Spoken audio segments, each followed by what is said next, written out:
कुर्यात् पुमान् मरण जीवित दुःख सौख्यम।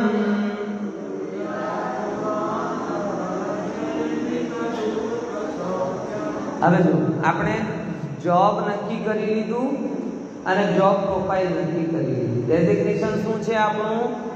આત્મા. અને જોબ પ્રોફાઇલ શું છે? જાણવા. ફરીથી બોલો. ડેઝિગ્નેશન શું છે આપણું? આત્મા. અને જોબ પ્રોફાઇલ શું છે આપણી? હવે જે કામ કરવું એ જ કામ કરવું છે. જે કામ કરવું એ જ કામ કરવું છે. બીજો કામ કરવા જાઓ, પોતાનો કામ, ચલો બીજું કામ કરો તો પણ ચાલે, પણ બીજા કામ કરતા કરતા પોતાનું કામ. હવે आत्मा मैं हूं और मैं जानने देखने का काम मेरा है. अब जब मैं बाहर देखता हूं तो मुझे कुछ चीजें दिखाई देती हैं. कौन कौन सी? मरण, जीवन, दुख, सुख. ये दूसरी लाइन में लिखा. कौन सी दूसरी लाइन में लिखा? क्या हो रहा? जीवन, मरण, दुख, सुख, संयोग, वियोग, लाभ, हानि, जय, पराजय, मान, अपमान. बराबर ये सब चीजें हैं. ये दिखाई दे रही कि नहीं दे रही? हर जगह दिखाई दे रही ना. घर से बाहर निकलते हो, बराबर, कोई देखा, अखबार देखा, अखबार में अरे एक के साथ एक फ्री, यानी एक के साथ एक का लाभ दिखाई दिया. शेयर बाजार देखा, 500 पॉइंट टूट गया, क्या दिखाई दिया? हानि. पेपर ही पढ़ रहे हो अभी आप, हैं? बेसने का देखा, अरे ये ऑफ થઈ ગયા, કાલ સુધી ઓન હતા, આજે ऑफ થઈ ગયા. किसी का बर्थडे, किसी का संयोग, किसी का वियोग, कोई ने आके आपको बोला अरे वाह क्या बात है, कितना बढ़िया आपका रूप है, कितने बढ़िया आपने अपनी बॉडी को मेंटेन किया, कितना बढ़िया आपका ज्ञान है. कोई कहता तुम्हारे पास ये नहीं. अब ये सब दिखाई दे रहा है आपको, दिखता कि नहीं दिखता? आप मुझे 24 घंटे के अनुभव में है क्या आपका? 24 घंटा आप अपने जिंदगी का कोई भी दिन ले लो.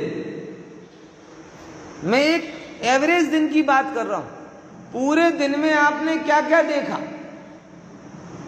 कहीं लाभ, कहीं हानि, कहीं संयोग, कहीं वियोग, कहीं जीवन, कहीं मरण, कहीं मान, कहीं अपमान, कहीं सुख, कहीं दुख.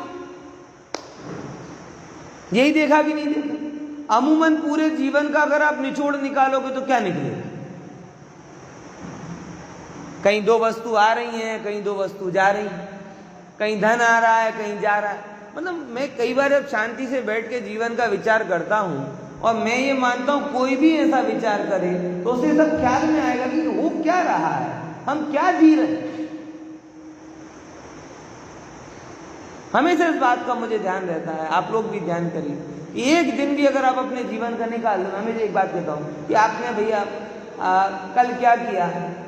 चलो कल तो नवरंगपुरा में गए थे, कल के पहले वाले दिन क्या किया है?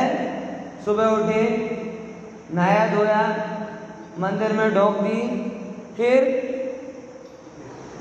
ऑफिस, दुकान, फिर गए तो आए कब? बोले पड़ी जवानू कहेवानू, आवानू, आईने सुई गया. पछी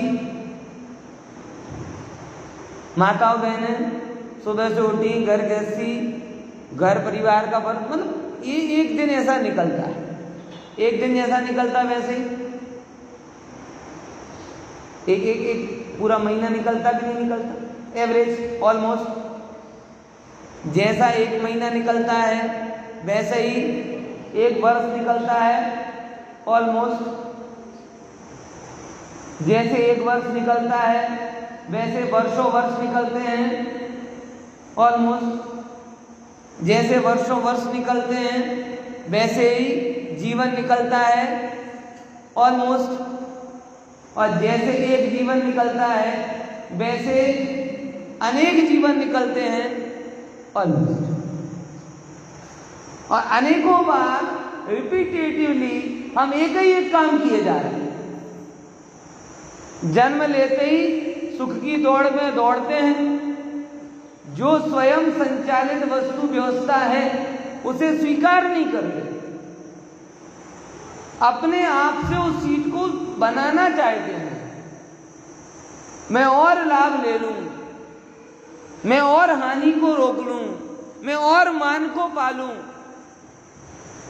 मेरा और अपमान अटक जाए, ज्यादा से ज्यादा वस्तुओं का संयोग हो, अच्छी वस्तुओं का, अप्रिय से अप्रिय वस्तु का वियोग हो। पूरे जीवन हम ड्राइंग करते करते रहते कि नहीं रहते? ज्ञानी कहता है उस पर हम ड्राइंग क्यों करें जिसका स्वामित्व तो मेरे पास है ही नहीं। ये बोला लाइन, कर्मोदयान। अब देखो, तुम तुम्हारा काम करो, क्या करना? हमारा काम हमको करना। बाकी ये जो चीजें हैं, कौन सी वाली? जन्म मरण सुख दुख, कौन? याद रखना ये सब चीजें, ये आपके जीवन के अनुभव हैं। कौन कौन सी? जन्म मरण, बोलो। अपने मन में ही नहीं आता? कोई मास्क लगा लिया, सैनिटाइजर लगा लिया, बराबर हाथ वाथ धो लिए, अब 2-5 साल आयु बढ़ गई है? मेरे ऑफिस में एक मित्र ने वो कैंगन वाटर चल रहा ना, कैंगन वाटर, शायद आप लोगों ने नाम सुना होगा। बोले ये लगाड़ी लो तो तुम्हारी 15 वर्ष आयु वधी गई। સાંભળ્યું છે કોઈ?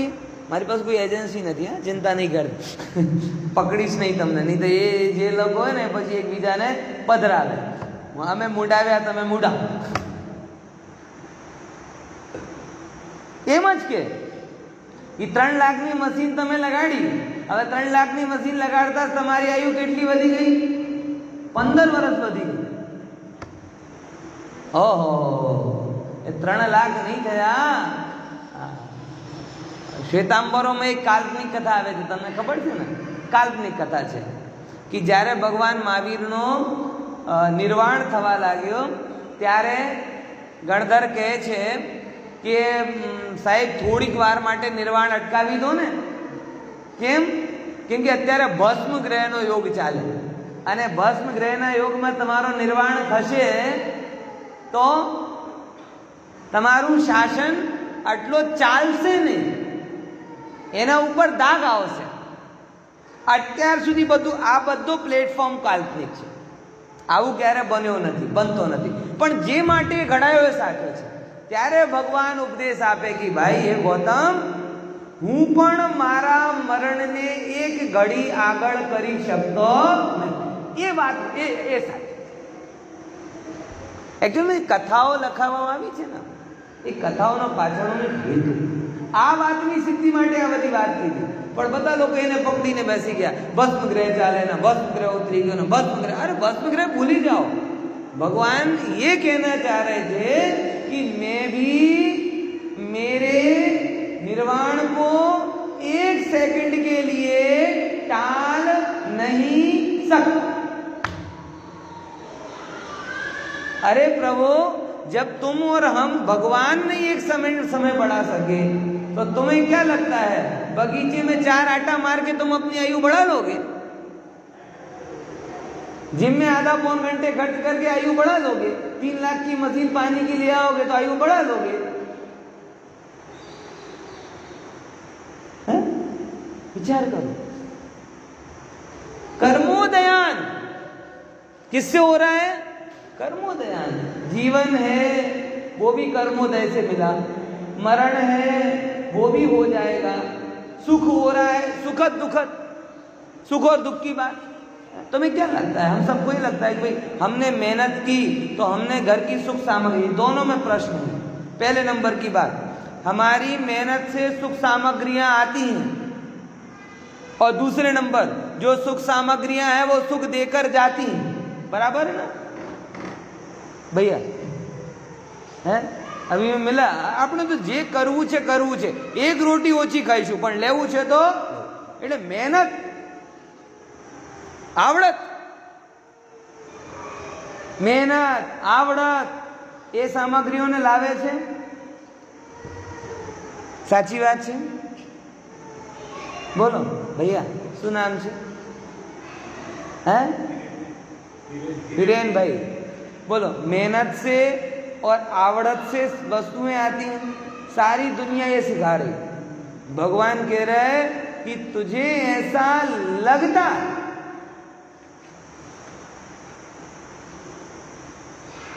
तुझे ऐसा लगता है, क्योंकि अगर मेहनत से आती होती तो जो 24 घंटे दिहाड़ी वाला है वो कितनी मेहनत करता, और आवड़त से आती होती तो जब सिंपल कहूं ना, मुकेश अंबानी का जो भीम का है बेटा है, वो 2-4 बार तो चर्बी निकलवा चुका है, फिर चढ़ जाती है उसकी। अब वो कितनी आवड़त वाला आपको लगता है?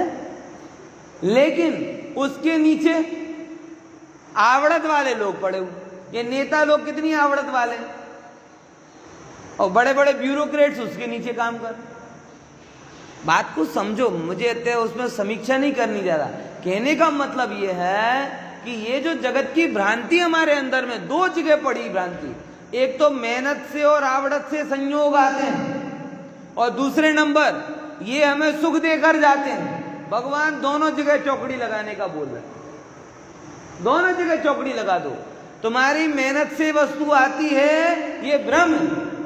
तुम्हारी आवड़त से वस्तु आती है, ये भ्रम है। ओहो, शुभ कर्म का उदय होता है तो वस्तु आ जाती है, और शुभ कर्म का उदय चला जाता है तो वस्तु चली जाती है। भरत चक्रवर्ती 6 खंड जीतने गए थे, हैं?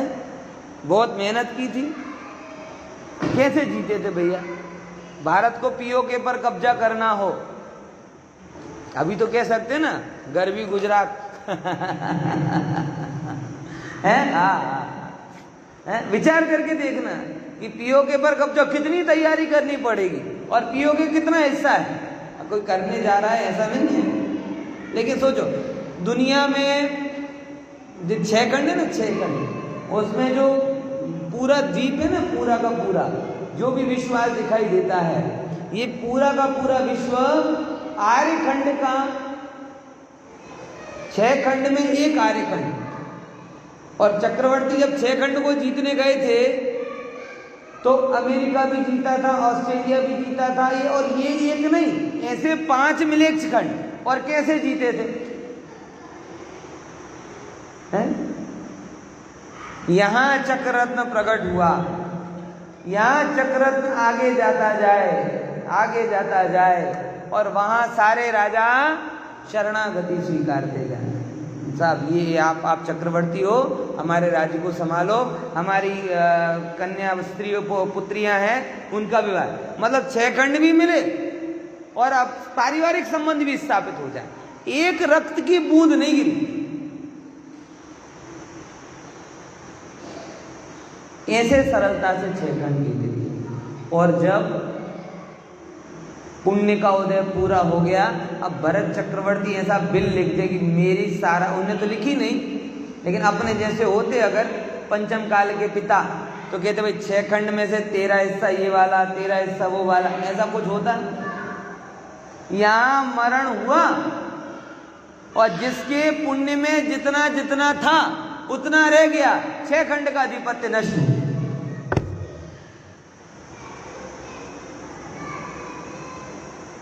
आई कि नहीं ये बात समझ?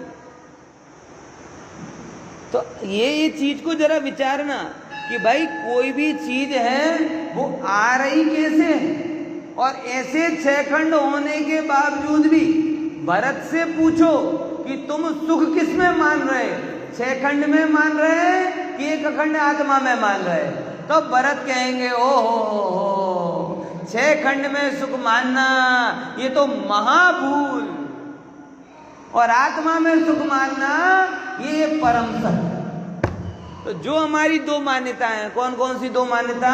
एक तो पहले नंबर ये कि मेहनत से और आवड़त से सुख सामग्रियां आती हैं, पहली चौकड़ी, ये इनकी अपनी व्यवस्था है, कर्मोदय से आती हैं। और दूसरे नंबर ये सुख या दुख देकर जाती हैं, इसमें दूसरी चौकड़ी, क्योंकि मोह के उदय के कारण तुमको इनमें सुख या दुख लगता, समझ में आएगी नहीं है। देखो अपन ये कहते ना, ये कहें सिंपल कि यहाँ अपन किस प्रसंग में इकट्ठे हुए हैं, सुखद प्रसंग में कि दुखद प्रसंग में है? भाई सुखद और दुखद का मतलब पता है? सुखद सुख देने वाला वो सुखद, दुखद मतलब दुख देने वाला है। अरे रे रे, हे जैन, हे जीव, हे ज्ञानी, आँख खोल। ये दुखद प्रसंग का निमित्त तेरे बाहर था, तुझे चैतन्य धाम लाने में ही निमित्त बना। वास्तव में देखा जाए तो कोई प्रसंग सुखद यानी सुख देने वाला नहीं, और कोई प्रसंग दुखद यानी दुख देने वाला। दे कौन किसको? अगर दुख दिया जाता तो सुख भी दिया जाता। तो भगवान कहते हमारे पास तो अनंत सुख का स्रोत है, अनंत जीवों में बांट दो, तुम सुखी हम सुखी। हे भगवान की करुणा में कमी थी भाई। वस्तु का स्वरूप जैसा होता है, रे रे रे रे, भगवान अनंत सुख चाहते, अनंत को दे देते, लेकिन देना दिया नहीं जा सकता, इसीलिए नहीं दे सके। ऐसे ही जैसे सुख नहीं दिया जा सकता, वैसे दुख भी नहीं दिया जा सकता। सुख देने वाला कोई होता तो दुख देने वाला भी होता। देने लेने का भाव बाहर में होता है, अंदर में तो जानने जानने जानने का भाव। समझ में आया नहीं आया भाई? इसलिए थोड़ा गंभीरता से विचारना। हम ना किसी को सुख देते हैं, ना कोई हमें दुख देता है भाई साहब। अपनी कल्पना से किन्हीं चीज़ों में दुख है ऐसा मान लेते हैं, और किन्हीं चीज़ों में सुख है ऐसा मान लेते हैं, और इन सुख और दुख की कल्पना में पूरा जीवन बिता लेते हैं। पूरा जीवन का अगर कच्चा चिट्ठा है तो ये है। बचपन में थे, पैसे की कमी देखी, मन में ग्रंथि बांध ली कि काई नहीं बापू आपने तो पैसो कमावू જ છે। તમને ખબર છે ને, બિલ ગેટ્સનો બહુ પોપ્યુલર કોટેશન છે, જેમાં ઘણા લોકો મોઈ લોકો તાલી ઠોકે છે। તમે નહીં ઠોકશો, પણ કહી દો कि जो आप गरीब पैदा हुए तो आपका दोष नहीं। अरे युवाओं ने खबर हશે, એમના સ્ટેટસમાં અથડાયો હશે કંઈ કંઈ। जो आप गरीब पैदा हुए तो आपका दोष नहीं, लेकिन गरीब मरे तो आपका दोष है ना। हाँ, यानी आप अपने को दोष मिले। गरीब भले ही पैदा हुए लेकिन मरने के पहले। अरे मैं दूसरी बात कहता हूं, पंचम काल में अगर आप मिथ्या दृष्टि पैदा हुए तो आपका दोष नहीं, लेकिन मिथ्यात्व के साथ मरे वो आपका दोष। अब बजाओ ताली। खबर ही नहीं थी, अज्ञानता में जी रहा है और अज्ञानता में मर जाना चाहता है। जो काम तेरा नहीं उसमें सब करना, जिसके लिए कर्मोदय लगा हुआ है, पूरी कर्म की सत्ता, कर्म की पूरी एंटिटी लगी हुई है, उस काम में घुसना चाहता। माताएं बहनें रसोई में, अब पुरुष खड़ा हो जाए, बोले इसमें अब मिर्ची डालो, अब धनिया डालो, अब ये करो, तो एक काम करो बाहर जाओ, कर तुम्हारा काम करो। होगा कि नहीं होगा? ना ना, हम तो अरे तुम हेल्थ तुम्हारी घर पे रखो, तुम्हारी हेल्थ पे काम बिगड़े, ये डिपार्टमेंट मेरा है, अब क्यों घुस रहे हो बीच में? मोबाइल का डेटा खत्म हो गया क्या है?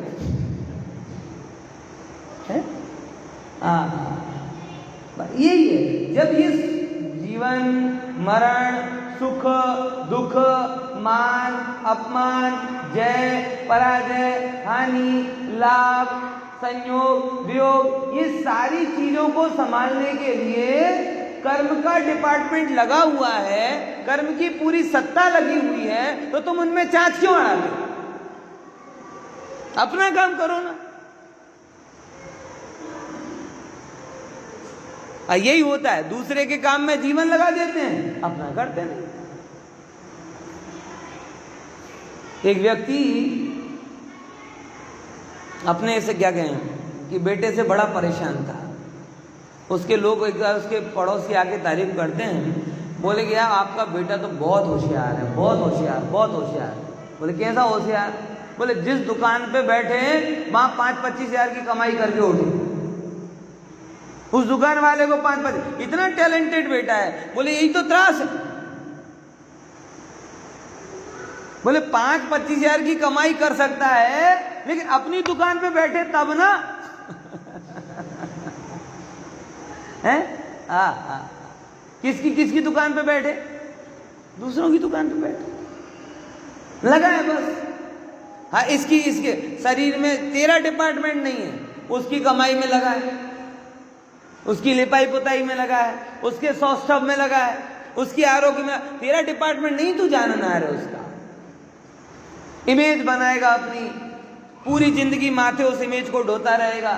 पंडित घणे लोग कहते आम तो अमने कहीं जरूर नहीं पंडित जी आ बधु करवानी, पर 4 लोग को बच्चे रहिए ना तो आવું પણ જોવામાં આવે। भाई અહીંયા तो नहीं કર્યો હોય कि माँ बाप कहता હોય कि बेटा अमने हॉस्पिटल में ना लई जा, अमने पंडितों पासे लई जा, गुरुदेव की बात संभळाए, तत्नी आ दे तो छूटवानी, आवी प्रार्थना करे कि बेटा हवे अमने बहु तकलीफ ना आ रीते, आ तो शरीर जड़ छे, आम नहीं थतो, आम कहीं અહીંયાથી સિરિંજ લગાડે છે, અહીંયાથી આમ છે આમ છે આમ છે, બધી જગ્યાથી બધી બાજુથી શું કરે ગોતા મારી દીધા હોય। મા બાપ કે બેટા અમને બહુ તકલીફ, અમને તો હવે સમયસર સંભળાય, પણ કે અરે ના બધા શું સમજશે, એટલે ના એને ક્યાં મૂકી દો, આઈસીયુમાં મૂકી દો, વેન્ટિલેટર મૂકી દો। બરાબર છે? શા માટે? માને આનંદ થાય નહીં, તને આનંદ થાય નહીં, પણ કોક શું કહેશે? दुनिया का सबसे बड़ा रोग क्या कहेंगे लोग?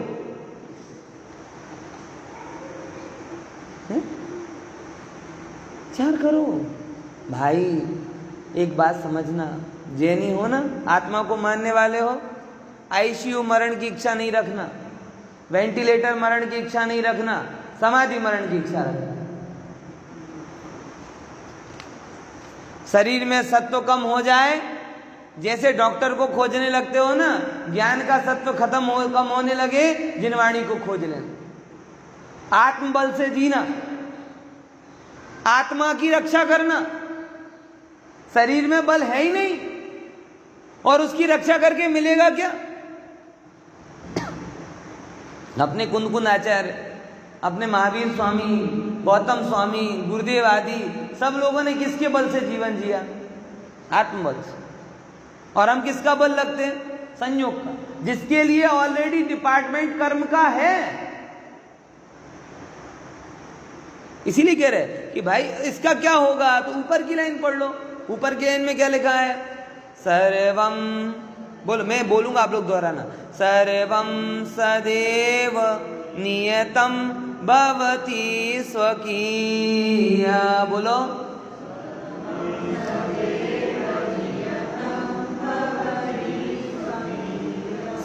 फरीથી बोलो, सर्वम सदैव नियतम भवति स्वकीया। ओहो, ये सर्व है, जो कुछ भी हो रहा है वो सब क्या है?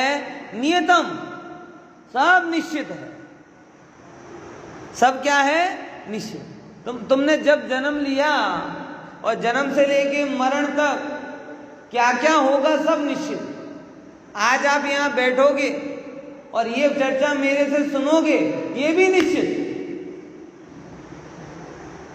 अब भाई साहब ये पहले कह रहे थे 17-18 नंबर की गाथा ले लो, अब वो निश्चित ही नहीं थी, कहां से आती? समझ में आया कि नहीं आया? विचार करके देखो। बाहर में तुम्हें सर्व व्यवस्था स्वसंचालित है, कुछ भी करने की जरूरत है ही नहीं, विकल्प करने की जरूरत है ही नहीं। तो भी जिसको बंधना है वो क्या विचारता है? बराबर वो कहते हैं अज्ञानमेतदिहि यत्तु परापरस्य। ये अज्ञानी जीव की बात है, अपने जैसे अज्ञानी जीव की। कैसा विचार करता है? अज्ञानम एतत् इ, અહીં જે આપણું અજ્ઞાન છે પરાપરસ્ય, એ પરનો એ વિચાર કરે ને કે હું આ સુખી કરું, આ દુઃખી કરું, મારી જાતને સુખી કરું, મારા પરિવારને સુખી કરું, આમ વિચાર કરો। छोकरे ने जन्म लिया नहीं कि माँ ने सपने देखने चालू कर दिए, ये छोकरा बड़ा होगा, पढ़ेगा लिखेगा, अच्छी जगह संपन्न बनेगा, फिर इसकी अच्छी जगह शादी हो जाएगी, फिर वो राजकुमारी की जैसी बहू लाएगा और वो बहू मुझे सुख से रखेगी। बराबर बराबर। अब बाद में जब इसे दुख होगा तो दुख उसकी बहू के कारण हो रहा कि बहू मुझे सुख से रखेगी, इस मान्यता के कारण। पॉइंट को समझो। कोरोना में 30 साल में लोगों का मरण हो गया, 35 में मरण हो गया, 40 में मरण हो गया। ये दुख हुआ किस बात को लेकर हुआ? किस बात? मरण से दुख नहीं हुआ। दुख इस बात से हुआ कि हम ये मानने के लिए तैयार नहीं होते कि 30 में भी मरण हो सकता है। अपन सिंपल अगर एक प्रश्न करे, कोई पूछे ना भाई पहला मरण થઈ ગયો, પહેલો પ્રશ્ન શું આવે? કેટલી ઉંમર હતી? 80। તો ઠીક છે, 80 વર્ષ હોય તો ઠીક, અને 30 વર્ષ 40 वर्ष आवे दुख।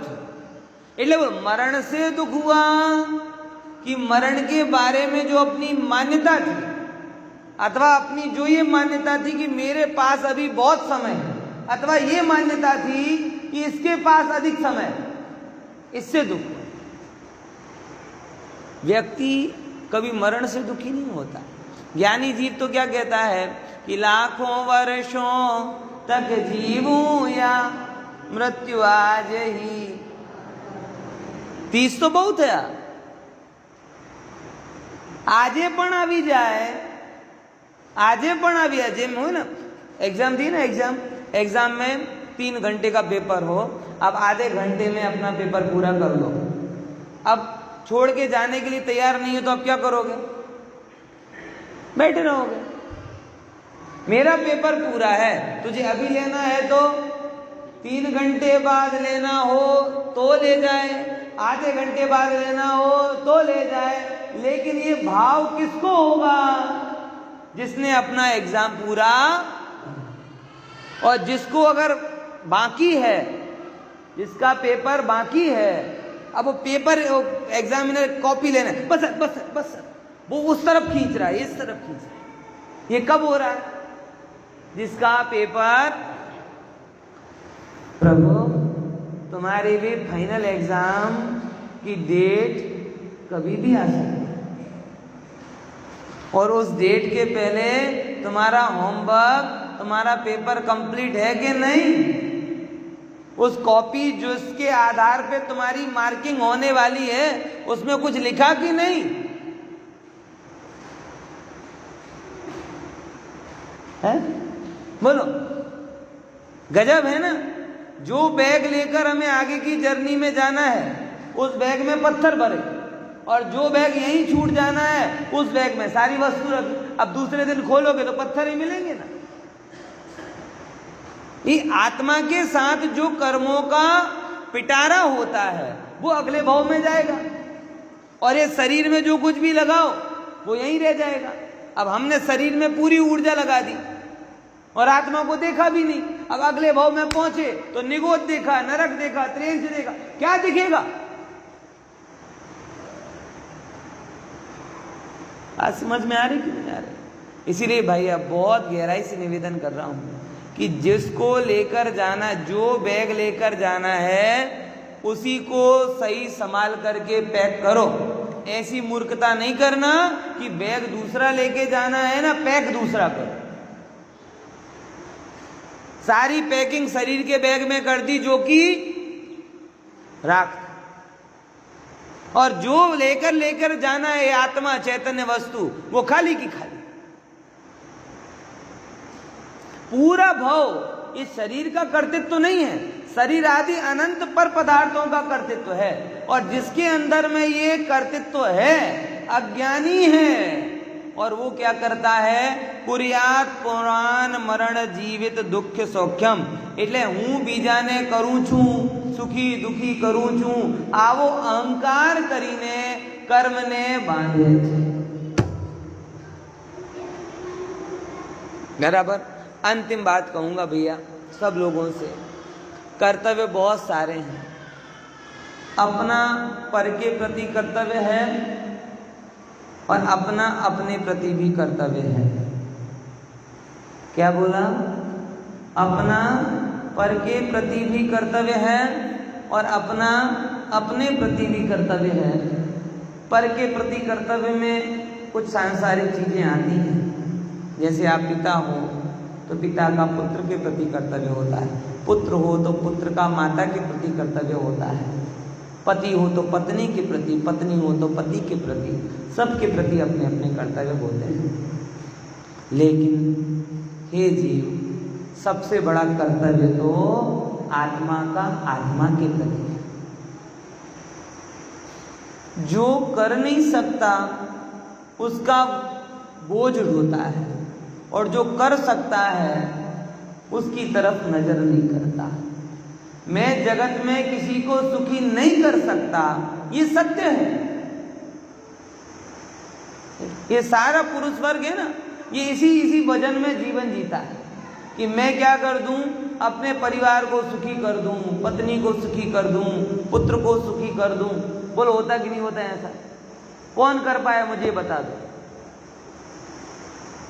और माताओं बहनों को भी ये अपेक्षा होती है कि ये कर देंगे तो सुखी हो जाएगा, ये कर देंगे तो सुखी हो जाएगा। अरे भाई, ना तुम इनको सुखी कर सकते हो, ना तुम इनको सुखी कर सकते। पूरी जिंदगी 8 घंटे की बजाय 18 घंटे मेहनत करोगे ना तो भी नहीं कर पाओगे, और घर गृहस्थी में 4 नहीं 40 घंटे लगा दोगे ना तो भी नहीं कर पाओगे। जिनको सुखी नहीं होना है वो नहीं होंगे, और जिनको होना है वो हर हाल में होंगे। तो अन्य के प्रति कर्तव्य अपनी जगह है, लेकिन कर्तव्य का बोझ अपनी जगह। कर्तव्यों को निभाओ, गधे मत बनो। और जो काम तुम कर सकते हो वो कौन सा है? अपने आप को सुखी करना, वो काम पर जोर दो। अच्छा, तुम अपने आप को सुखी करो, आप अपने आप को सुखी करो तो दोनों सुखी हो जाएंगे कि नहीं हो जाएंगे? अल्टीमेट ये मुझे सुखी करे, ये मुझे सुखी करे, इस मान्यता में दोनों दुखी हैं। बराबर। और इसकी बजाय हम नक्की करें कि मैं मेरे से सुखी रहूंगा और तू तेरे से सुखी रहना, तो दोनों सुखी रहेंगे। जो मार्ग है वो करोगे तो सुखी रहोगे, जो मार्ग नहीं वो करने जाओगे दुखी रहोगे। हम क्या करते हैं, क्या करना चाहिए? पॉइंट आया कि नहीं है समझ में? हम ये चाहते हैं कि हम सुखी हों अन्य के द्वारा, अन्य सुखी हो मेरे द्वारा। भगवान कहते गलत, मिथ्या मान्यता कर्म बंधन का कारण।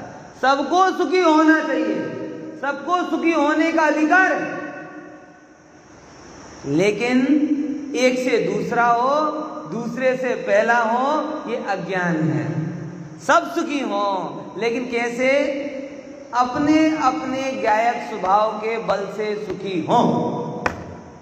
तुम्हारा जॉब आत्मा था, जॉब प्रोफाइल जानना था, बस आत्मा हूं जानूंगा, आत्मा हूं जानूंगा, जानो देखो। बराबर समझ में आया कि नहीं आया? तो अन्य के प्रति कर्तव्यों का पालन किया, अपने प्रति भी अपने कर्तव्य का पालन करो, क्योंकि एक ही काम हो जो तुम कर सकते हो। क्या बोला? फिर से, अन्य के प्रति अपने कर्तव्यों का पालन किया, अपने प्रति अपने कर्तव्य का पालन करो। क्यों? क्योंकि एक ही ऐसा कार्य है, एक ही जगत में तुम केवल एक को सुखी कर सकते हो। वो कौन? मैं स्वयं। और ऐसा सब नक्की कर लें तो सब सुखी। और वो कैसे होगा? ये जानकर। बराबर। तो इस वैराग्य प्रसंग में भी आप जुड़े, अच्छे प्रेम से सुना। हमने वैराग्य की बातें वस्तु व्यवस्था के आलोक में की, क्योंकि सच्चा वैराग्य आंसू का नहीं होता, सच्चा वैराग्य ज्ञान से होता है। और सच्चे ज्ञान को समझे बिना कोई सच्चा वैरागी भी नहीं होता। तो प्रसंग भले ही वैराग्य का हो, लेकिन ज्ञान तो उसका आत्मा है।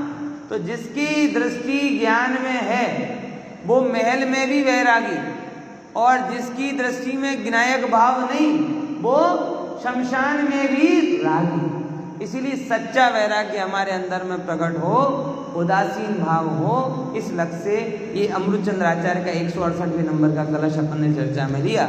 इस साल से अपन बाद में